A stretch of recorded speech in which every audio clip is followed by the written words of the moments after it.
of life in ancient Egypt. The Nile is located in the eastern part of Egypt, which is in northeastern Africa. The Nile River is the world's longest river. It is about 4,000 miles in length, and it flows north through the Sahara and Nubian deserts to lower Egypt, where it empties out into the Mediterranean Sea at the Nile Delta. Flooding of the Nile is very important to the Egyptians, as it provides silt, which is one of the 3 basic needs for growing crops. The Nile's flood season is May through September. The other important ingredients for agriculture that Egypt had are hot temperatures and long growing seasons. Some of the crops the ancient Egyptians grew were wheat, barley, vegetables, and fruits. Without enough water from the flooding of the Nile, there wouldn't be any crops, and all of Egypt would be dry land, like the Sahara and Nubian deserts.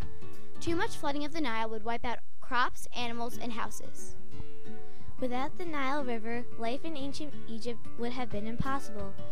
Egyptians were great inventors. They realized that they needed a way to get water to their fields, so they came up with an efficient way to collect water from the Nile by using a shadoof. A shadoof is a device that lifts water into fields. The shadoof is basically a lever.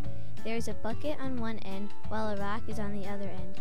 Ancient Egyptians would pull the lever down to collect water, and then the rock would help them pull the bucket back up out of the Nile to add water to their canals. The ancient Egyptians used sailboats to travel on the Nile River to trade their goods. Ancient Egyptians depended on the Nile River for everything to develop their amazing civilization.